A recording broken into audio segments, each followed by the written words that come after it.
Early in my ministry, a wise person warned me that if I was hoping to find the answers to all life's mysteries just because I was a Christian, I was expecting more than God would provide. Nowhere are we promised that faith will necessarily explain all of life's contradictions or answer all its questions. Sometimes, in fact, true faith may require us to lean into those questions all our lives, determined to believe that this is a friendly universe in which right and goodness and love and wholeness will ultimately prevail. Now, to hold this stubborn conviction in the face of all contrary evidence, well, it takes someone like Job to teach us that. And it takes someone like Carol Newsom to help us to get to know this remarkable character. There was once a man in the land of Uz whose name was Job. Few characters from the Bible are as compelling as Job, the man who dared to argue his case with God.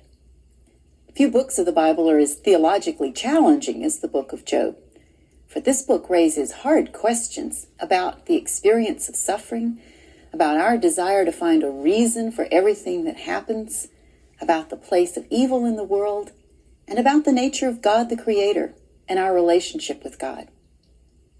Many people who read the book of Job are frustrated. It doesn't seem to answer clearly all the questions raised. You'll have to decide that for yourselves. But I think the book does offer challenging perspectives that help us think in new ways about the issues the book raises.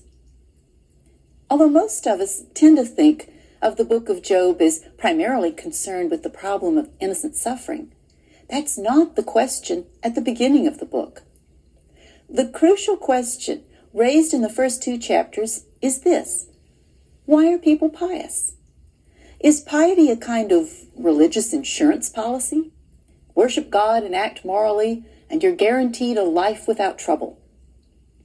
Or is true piety a relationship of trust in God, quite independent of good fortune or bad?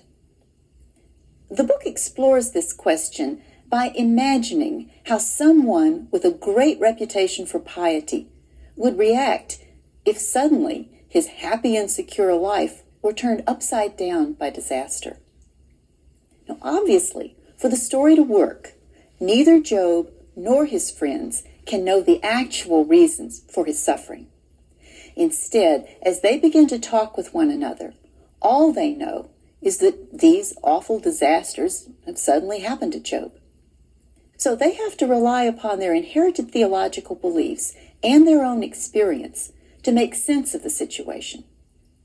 Now, because of our natural sympathy for Job, it's easy, perhaps too easy, to cast the 3 friends as the bad guys in the book, the ones who are trying to blame the victim. But it is not that simple, and they are not that hard-hearted, at least not at first. Now, to understand their counsel to Job, we need to think about the traditional understanding of suffering in ancient Israel. Let's consider 3 important points. First, Israelites did not think that all suffering was evidence of sin. They knew some things just happened. They also knew some suffering was caused by human evil. But they did allow for the possibility that suffering might be a sign that a person's relationship with God had become disturbed. Suffering might be an indication of sin. So if sudden disaster struck, it wasn't clear whether one should assume it was just one of those awful things, or if it should be understood as God's anger, or at least as a warning from God. Second, ancient Israel made a distinction between sinful acts, which even the most pious person might commit sometime or other, and being a truly wicked person. In fact, Israel believed it was possible to offend God without realizing it. That is, you might not be aware that you did something wrong, but if your action was wrong in the eyes of God, then God might respond in a way that let you know something had disturbed your relationship with God. So even though you did not have to blame yourself every time something bad happened, suffering did provide an occasion for self-reflection, an opportunity for moral self-examination. And if you discovered something wrong in your behavior, you could set your life in order.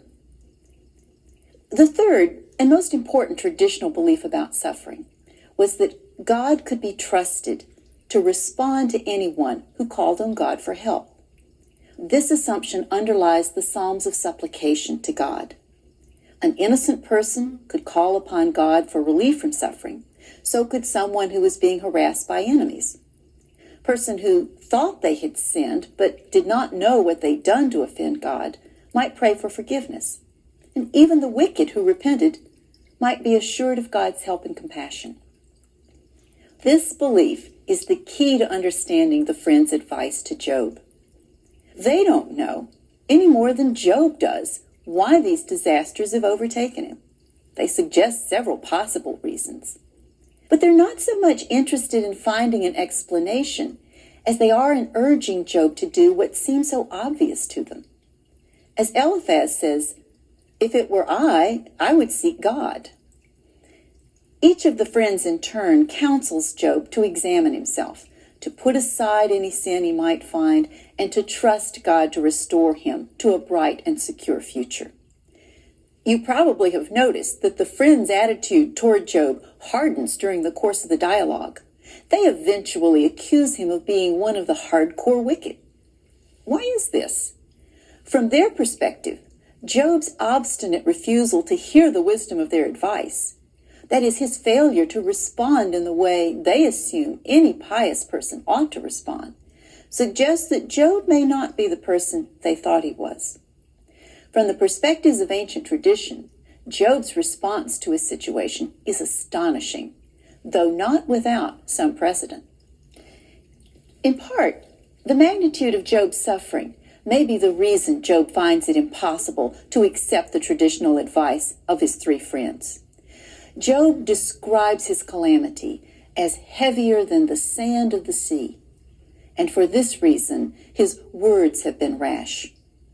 But what is striking about Job's description of his experience is his depiction of God as his hostile enemy, the one who shoots him with arrows, who plunges him into filth, who fills him with bitterness.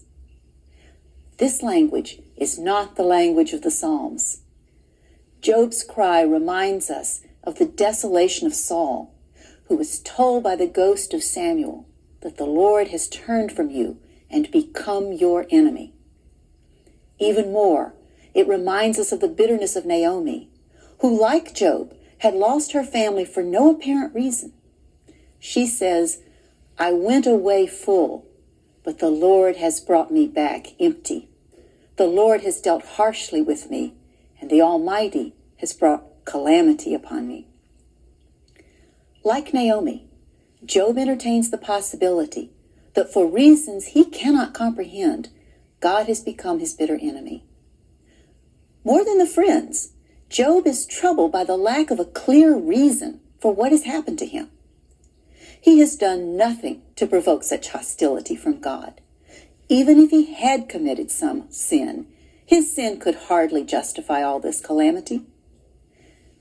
Notice that the friends in Job have framed the situation differently. The advice the friends give and the traditions upon which they base their advice provide wonderful methods for coping with trouble. But Job starts from a different place. He starts from his radical experience of what feels to him like God's hostility. Job doesn't want to cope. He's angry. He wants to expose the fundamental injustice of his situation. This injustice is what drives Job to insist on his own innocence. But to whom can Job talk? His friends can't comprehend him. And if God is his enemy, surely God wouldn't listen to him either. And yet, Job repeatedly addresses God, takes his complaint directly to God. Clearly, Job's thoughts about God are complicated, even contradictory. But that fact is hardly surprising. Job is grounded deeply in traditional beliefs, especially the belief that God is a God of justice. That belief goes to the core of his being. But his recent experience suggests that God is abusing him unfairly. Any person who tries to speak honestly about contradictory experience will say contradictory things. And so it is with Job. As the Jewish philosopher Martin Buber suggested, Job believes in God in spite of believing in justice. And he believes in justice in spite of believing in God. Job is truly, as God described him in the prose story, a person who holds fast to his integrity, wherever that may lead. This is deep stuff. It touches issues all of us have to wrestle with sometime in our lives. And I can't wait until next time, when Job takes his case to God.